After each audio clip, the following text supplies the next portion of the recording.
टंका पई हाथी शिकार चारि शिकारी सहित चारि बंधुक और अनेक मारणास्त्र जबत। अनुगुल बनखंड अंतर्गत पुकुंडा ग्राम गत 29 तारिख तथा रविवार धान बिलरू एक दंता हाथीर मृतदेह ठाब होगा पर वन विभाग एक मामला रुजु कर तदंत आरंभ करथिला। ए घटना चारि जन को गिरफ्त करने सह एमानक पाखरु चारि देशी बंधुक सह 21 देशी गुली जबत होइतिला। ए घटनार तदंत भार अतिरिक्त वन संरक्षक मुरली प्रसाद पंडा तदंत आरंभ करथिले।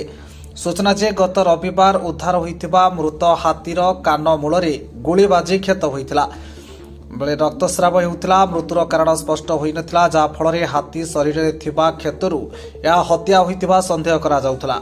ए घटना को वन विभाग गुरुतर सह नेबा सह जेटीएफ सहायता तदंत को आगो को बढ़ाई गुली को फोरेंसिक टेस्ट पई पठा जाइतिला।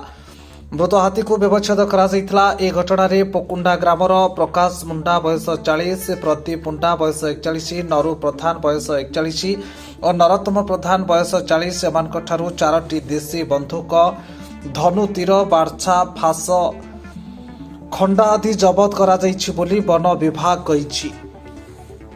अनुगुलरू Niharanjan Pattnaik report to Dreams Writer news.